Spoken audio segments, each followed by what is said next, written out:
Kane Ryuji was just another high school kid. He was a ghost in the crowded hallways of his school. His life was a simple, repeating pattern. School, home, homework, sleep. Nothing ever changed. Nothing exciting ever happened.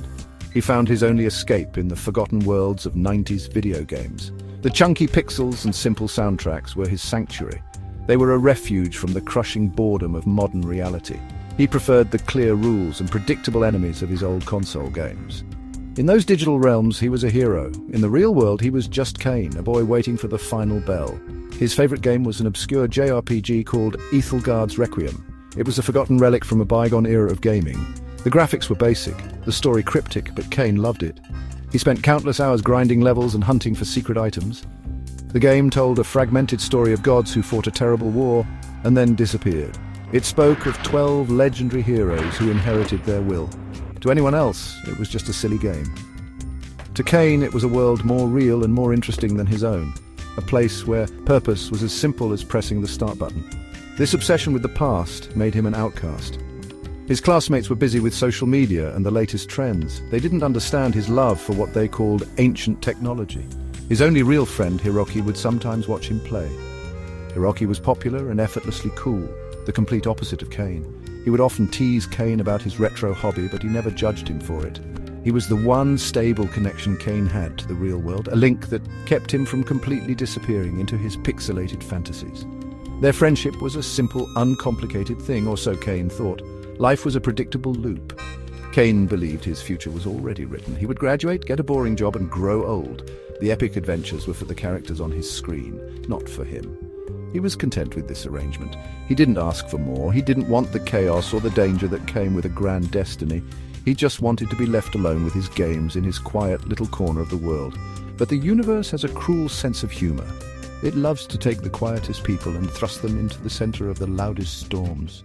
Kane's quiet life was about to be deleted. The day began like any other. Grey sky, boring classes, the clock ticking too slowly.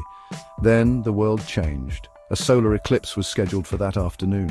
It was just a minor astronomical event, something for science teachers to talk about. But as the moon began to slide over the sun, the sky didn't just darken, it turned a sickening shade of blood red. An unnatural silence fell over the city. A profound dread, thick and heavy, settled in everyone's bones. This was no ordinary eclipse. This was a trigger, a switch being flipped somewhere deep in the machinery of the world. For Kane Ryuji, the change was personal. As the last sliver of sun disappeared, a searing pain erupted behind his eyes. It felt like his soul was being set on fire. The world around him dissolved into a chaotic swirl of black and crimson energy. He saw things, horrible things. Monstrous creatures made of shadow and despair began to tear through the fabric of reality. He saw them feeding on the fear of the people around him. He was the only one who could see these abominations. This was the moment his simple reality shattered into a million pieces.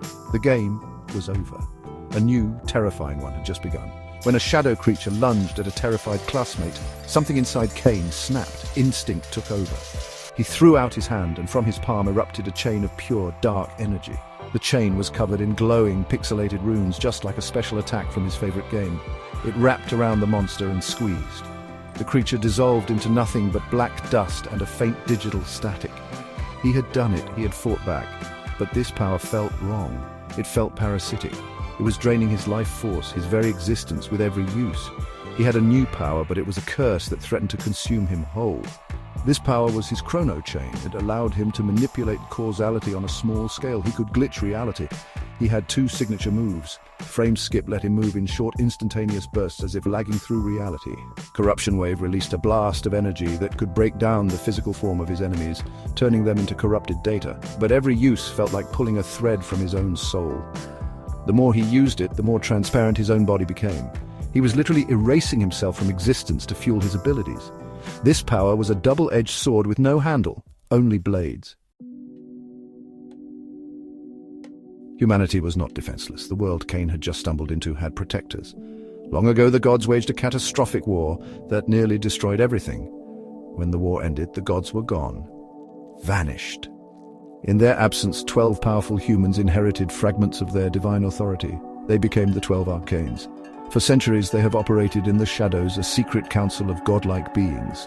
Their official purpose is to protect humanity from the lingering horrors of the old war, the shadow creatures Kane now saw everywhere. They are humanity's hidden shield, its secret guardians against the encroaching darkness. However, their true goal is far more selfish. The arcanes are locked in a secret, unending battle royale. Each arcane believes that by defeating the others and absorbing their divine fragments, they can ascend to true godhood. They want to fill the power vacuum left by the vanished gods. This secret war is the true source of the world's suffering. Their epic clashes, hidden from mortal eyes, cause ripples of disaster in the human world. Earthquakes, tsunamis, economic collapses, all are the collateral damage of their selfish ambitions. They pretend to be saviors, but they are just scavengers fighting over the corpse of divinity. 3 arcanes would become central to Kain's new, miserable life. Seraphine, the arcane of light, appeared as a benevolent savior. She wielded spears of pure sunlight and spoke of justice and order. But beneath her radiant exterior was a cold, calculating mind, obsessed with enforcing her own twisted vision of peace upon the world. Her opposite was Noctherian, the arcane of shadow. A nihilistic being of pure darkness, he sought to unmake reality itself, believing existence was a cosmic mistake.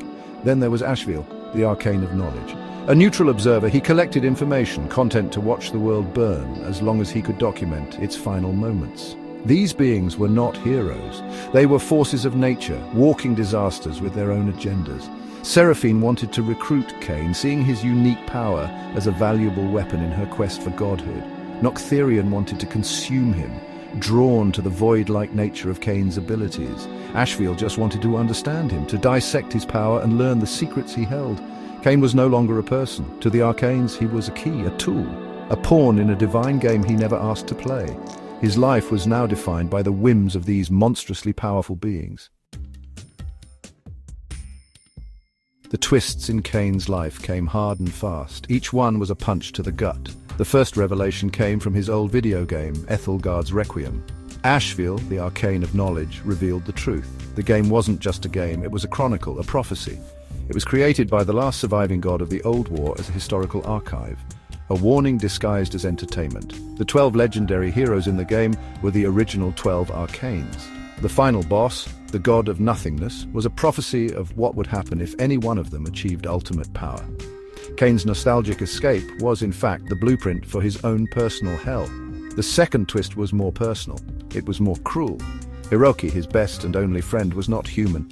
He was a familiar, a servant created by Seraphine, the arcane of light. His entire purpose was to monitor Kain. Their friendship, the years of shared jokes and quiet understanding, was a lie. It was a carefully constructed illusion, designed to keep Kain docile and unaware of his true nature until the day of the eclipse. Hiroki's betrayal was absolute. It shattered what little faith Kain had left in the world, leaving him utterly and completely alone. He was a tool for the arcanes, and his only friend was the one holding the leash. The final, most devastating truth concerned Kain himself. He was not just a boy who awakened a strange power. He was the last vessel. He was a human born without a soul, created for the sole purpose of containing the most dangerous divine power of all, the power of the Eclipse God, the entity that devoured all the other gods and ended the war. The solar eclipse wasn't a natural event, it was a cosmic alignment that activated his function as a container. His power to glitch reality was just a leak, a side effect of the immense world-ending power locked inside him. His destiny was to either control it or be consumed by it, unleashing the very being that destroyed the gods upon the world once more. Kain was left with impossible choices. His life was a lie, his power was a death sentence, and his destiny was a terrible burden. The central themes of his story became clear. He had immense power, but no control. He was told he had a grand destiny, but he wanted nothing more than to reject it. His nostalgia for a simpler, pixelated past was now a bitter irony, a constant reminder of the complex and horrifying truth of his present. He had to grow beyond the boy who loved old games. He had to become something more, or he would be erased, becoming nothing but a shadow of the gods.